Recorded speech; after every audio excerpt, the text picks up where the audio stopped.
So, like, this is to that one Karen that was like, you're not crippled. I see you doing other things and, like, walking like that. Sometimes I can do that, you know? And sometimes I get really exhausted. My heart rate goes up and I'm about to faint or go into a seizure.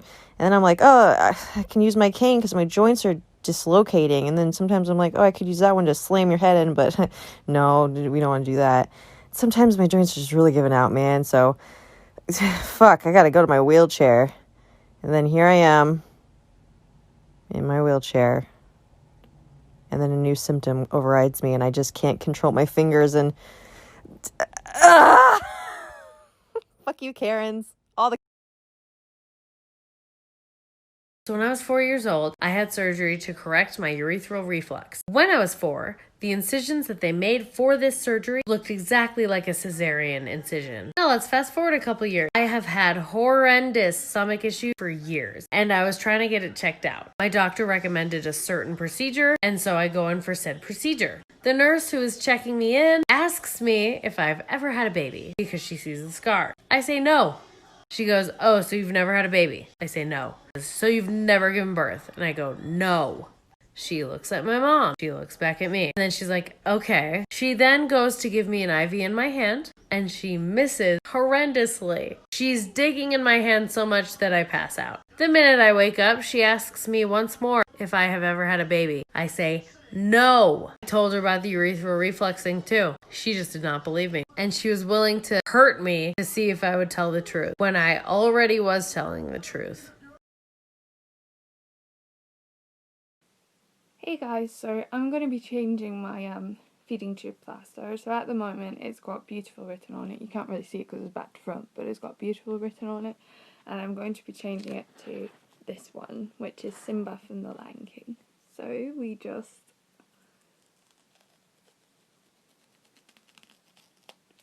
Sorry, that actually really hurts. And then we just...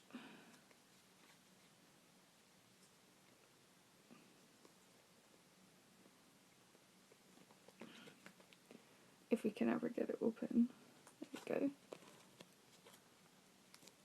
And then what we do is we just put it over that and then tape it down. So now I have Simba on my face.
Argue with me about how their weird natural cure or whatever it is will cure me, and it's really annoying because literally the only thing that will change my brain malformation is some kind of surgery.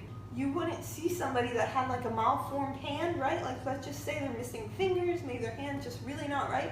You wouldn't see someone like that and be like, hey, if you try this CBD oil, or if you try like frequency healing or whatever, all these weird ideas, you wouldn't say to them, if you try this, then your hand is gonna just like grow back and be normal.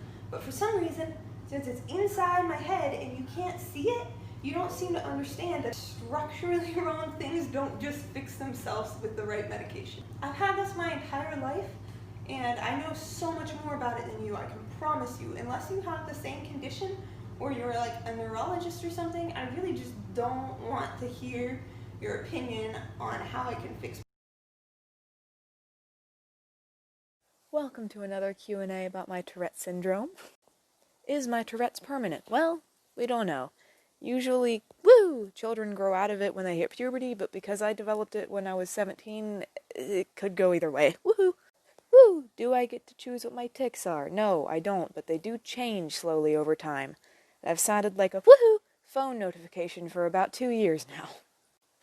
Do I tic in my sleep? To my knowledge, no. Are people generally understanding of it? Woo! Well, I get quite an array of reactions. I get stared at by strangers a lot, thinking that I'm on drugs of some sort. When I tell people that I have Tourette's, they usually get really awkward and look at me like I've just told them I'm dying from cancer or something. But every now and again, you run into someone and you tell them, and they go, "Oh, you're gonna be so much fun." And those are always my favorite people.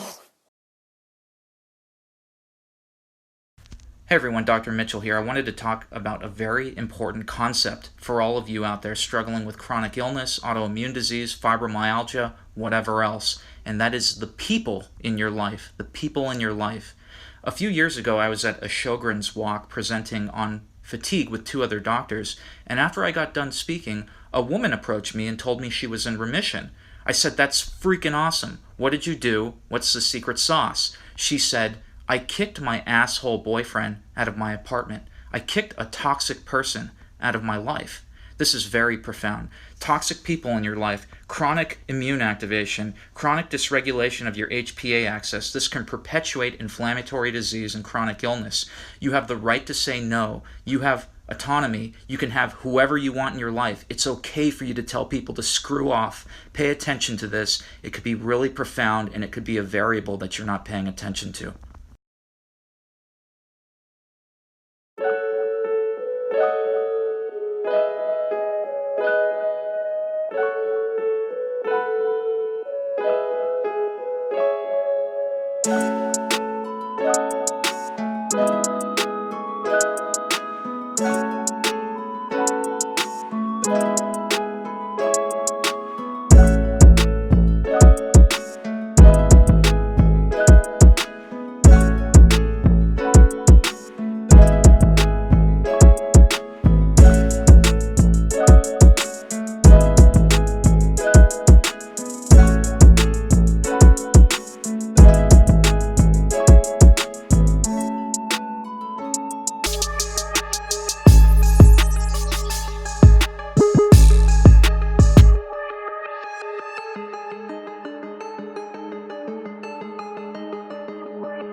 Let's talk about the pain scale. Hi, Dr. Schmidt. Sure, let's talk about the pain scale and how it doesn't work for patients who have chronic pain. So I've played by your rules before, 10 being the worst pain imaginable, and I've adjusted my pain accordingly, even though I know that I have a very high pain tolerance. So let's talk about the time that I was 17 and I was in the ER and I was having severe abdominal pain. So I reported my pain as a 6 because that's what it felt like to me on my pain scale. Now the doctors took one look at me, calm, composed, collected, masking my pain like I had been taught to do. They did an x-ray and they diagnosed me with constipation and sent me home. When I ended up in the ER again 2 days later, they realized that on my x-ray there were severe kidney stones that they had missed because they didn't believe my pain number was high enough, because they didn't understand how high my scale went. Society's expectations are dumb for a lot of reasons. Let me go through some things that society taught me had to happen that I realized as an adult through therapy and the internet that you didn't actually have to do. Number 1, you don't have to eat breakfast food at breakfast time, dinner food at dinner time. That should not be as mind-blowing as it was for me, but it was. Along those same lines, you do not have to put all the components of a meal together and assemble it like a sandwich. You can just eat all the different things and call it good. You don't have to use utensils or dirty dishes or any of those things. Still counts as a meal. You don't have to stand in the kitchen while you meal prep. You can chop stuff sitting down in front of the couch. You can sit on the floor. I mean, not probably if you have animals, because my German Shepherd would enjoy that too much. You can be sitting at the kitchen table. You can just have a stool in the kitchen, which is what I do. You also, this is my favorite one, you don't have to fold and put away your clothes. You don't even have to hang them up. They're still clean clothes. This is why you feel tired and you're still struggling with weight gain and hair loss, even after going on thyroid medication. Synthroid, for example, supports T4, your inactive thyroid hormone. But we have to see that T4 convert to active T3 to actually see an improvement in our symptoms. So this is why a lot of people go on medication and they're like, I don't really feel any different. My name's Fiona. I'm a nutrition student and health coach. So if you want daily tips and tricks, follow me on here and Instagram. So Fiona, how can I convert T4 to active T3? How can I do that? Supporting the conversion sites. The majority of your T4 to active T3 is converted in your kidneys, your gut, and your liver. I am a huge fan of bone broth for gut health. Cucumbers and beets are rich in glutathione, which are incredibly supporting for your liver, so that is a great option. I could go on and on about this, so let me know if you want a part 2.